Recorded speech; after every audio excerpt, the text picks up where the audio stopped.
Wajiban tiro isteri menghadapi suami yang hana ibadah. Hana ibadah adalah sebuah kemungkaran. Setiap manusia gedanya keperintah oleh Allah melakukan amar ma'ruf nahi mungkar ubi kuasa.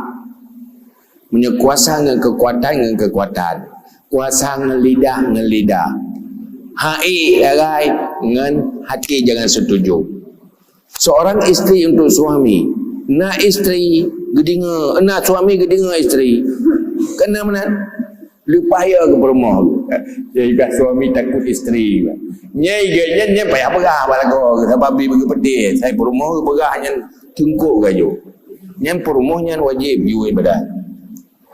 Wajib karena ganyan pemimpin, karena kewajiban melakukan amar ma'ruf nahi mungkar walaupun kepada seorang pemimpin.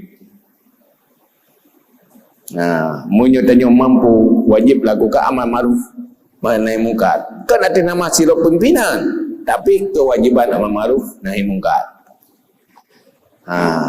Yang wajib.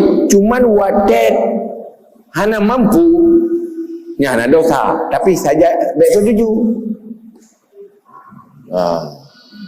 Maka itu yang sering yang lumpurah. Kadang kita nyokan wadah dajat salah tak maknai, salah tak sikap.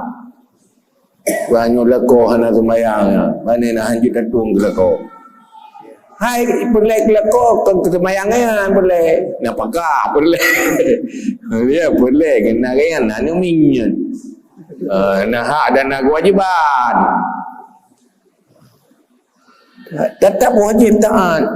Seorang isteri tetap wajib melakukan kewajiban-kewajiban seorang isteri yang menjadi hak suami. Maka boleh dilakukan adanya. Kan wadeka maksiat lako purumo jid ke maksiat lako harus taat karena tetap walaupun suami itu maksiat, ridha Allah ada pada ridha suami. Nah, kerana bila yang kawan dia mana ladung tunggu kagak perajo tu kenal kita kira nyanyi lakon atau mayang gebui. Gebui. Nyanyi ing lakon gini ing embui. Muya kita permoh dah ing lakon. Ya nak buat. Sebab buinya sabang buiye.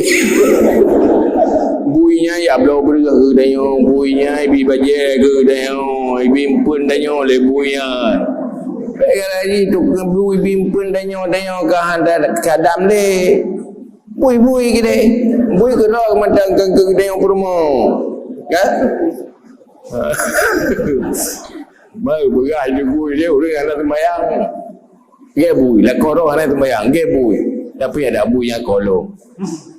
Sebab bui tengoknya bui naik tu baje akan bui nak tu baje. Bui naik tu.